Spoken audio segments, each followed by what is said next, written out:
Hello! Blessed Monday! Ayan, eto naman.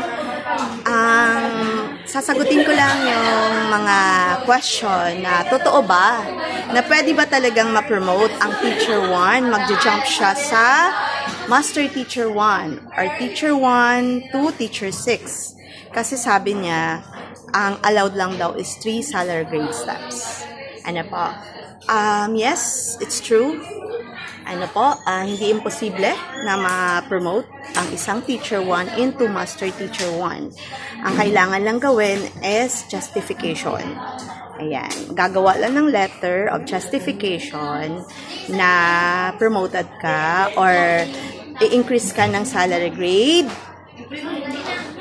Ayan. Kasi ang allowed lang talaga is 3 salary grade. Pero kung na-promote ka na Teacher 1, eto ang kailangan mong gawin. Ayan. Bibigay ko sa inyo ang example Eto si Mom. Ayan. Ito po yung justification letter. Ayan. Tinakpan ko lang yung name. So, nakalagay dyan, may heading syempre, DepEd, tapos justification, yung date, tapos yung address kay Director Joyce. Ayan. Tapos, Dear Mom. Yan yung nakapaloob. Pursuant to SC, Civil Service Resolution 16-00732, issued on, ganon, in which Commission reiterated that no government employee may be promoted to higher position which is more than 3 salary grade higher than his or her present position, popularly known as quantum leap. Ayan.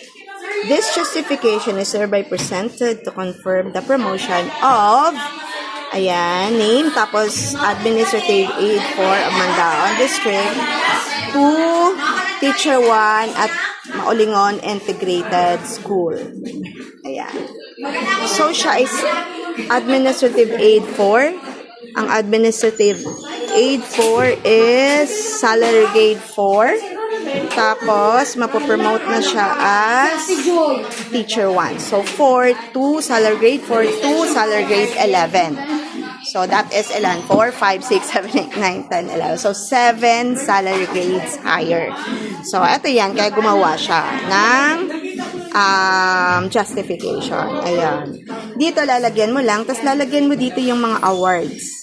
The candidate passed through a deep selection process taking into consideration her superior qualifications in regard to educational achievements. Ayan. Meron po tayong form na ito. Pwede kayong humingi sa akin or Ayan. Tapos, ilalagay niyo po dyan yung mga scholastic nyo. Ayan, educational background.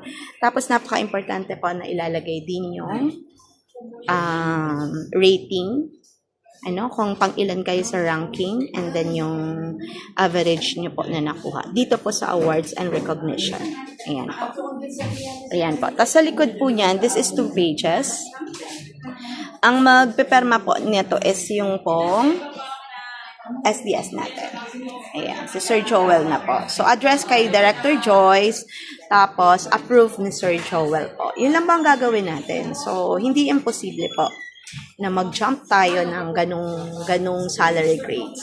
Kung ang binibigay lang is 3 steps, ay pwede po tayo mag-exceed provided na kailangan lang po ng justification letter. I-justify niyo lang po, bonggahan niyo para para mas maganda po yung presentation. So remember, kailangan lang ng justification letter sa promotion mo ng 3 salary grades up.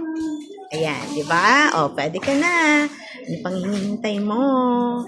Process na. Okay? Bye!